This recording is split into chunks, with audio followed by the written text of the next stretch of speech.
free, free Palestine! Free, free, free Palestine! Seen a million, seen a billion! We are all Palestinians!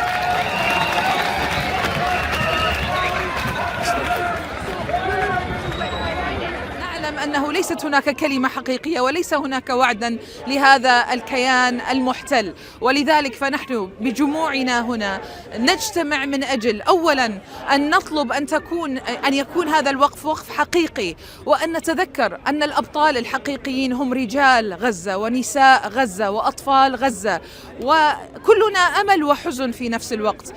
الحزن على الذين فارقونا ولم يشهدوا هذا اليوم. I think this march is going to be one of the very biggest that there's ever been for Palestine in this country, and the reason is that people recognise that actually for all the problems of the ceasefire and of the so-called peace process that is going ahead, which is a neo-colonial operation and is not going to give liberation for the Palestinian people, nevertheless it wouldn't have happened without the massive international intensifying movement that we have seen over the last 2 years.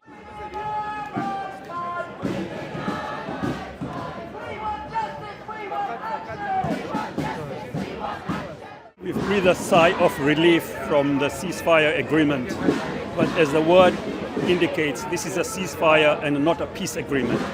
And until and unless the Palestinians are completely and totally free with absolute autonomy and an authority to rule themselves, we will have to continue.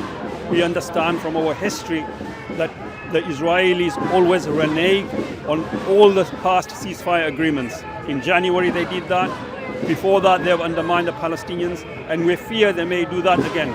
And therefore it is extremely important for us to come out here in London to make sure that doesn't happen again and the Palestinians continue with their suffering. And therefore we will continue with our demonstrations or with our campaigning, with our lobbying until and unless Masjid al-Aqsa and the Palestinians are a free people. Ulama al-Shuyukh block, where we have 500 scholars from the UK who have joined the march today. And many people will ask, why are we here today when there's a ceasefire?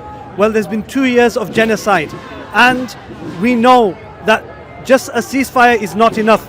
We need a lasting peace. We need lasting justice. We need the Palestinian people to be able to govern themselves freely without being occupied. The West Bank, Gaza, East Jerusalem and Masjid al-Aqsa to be free. And that's why we will continue to march every single month until Palestine becomes free.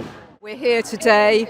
We've worked to build this demonstration to make it one of the most massive yet. This is 2 years since the genocide began. And although we're seeing a ceasefire, we don't know if that ceasefire is going to last. We don't know how extensive it will be. We don't know anything short of the fact we can't rely on Donald Trump and Benjamin Netanyahu to provide sovereignty, justice and peace for the Palestinian people. Free, free, free Palestine! Free, free, free Palestine! End apartheid! End apartheid! It's only a partial ceasefire.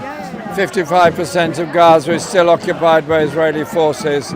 The occupation of the West Bank and the settlement policy continue. We'll be marching until Palestine is no longer under occupation and the Palestinian people are able to decide their own future. Not a table in the White House, but Palestinian people. Although the ceasefire has been announced, that is just the beginning.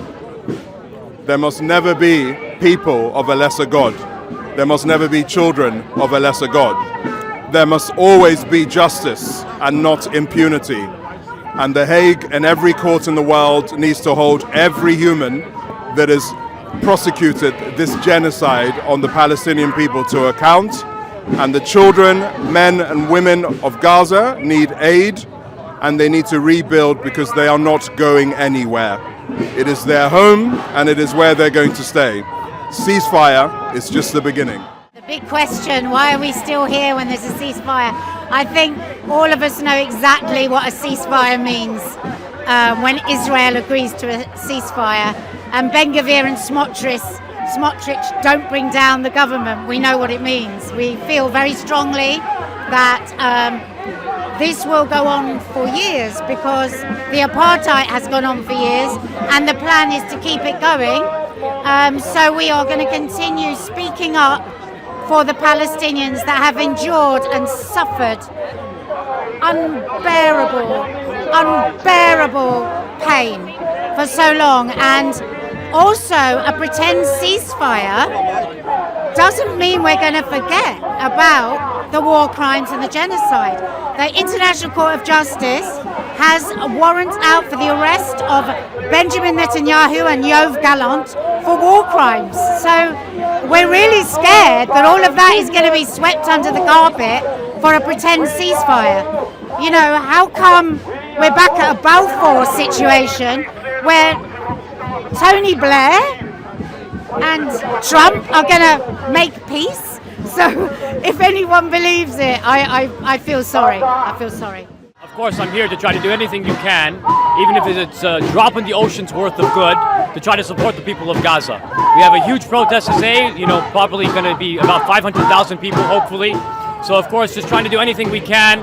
Hopefully, this makes a little bit of good so that we can try to pressure the government to try to stop supporting Israel, to try to stop the genocide, and do anything we can for the people of Gaza. Important that we continue to raise our voices, regardless of what's happening on the ground. We know that there's a ceasefire and we welcome the ceasefire. We need a respite from all the killing and all the murder, but we need to make sure that the Palestinian voices are not forgotten in this conversation.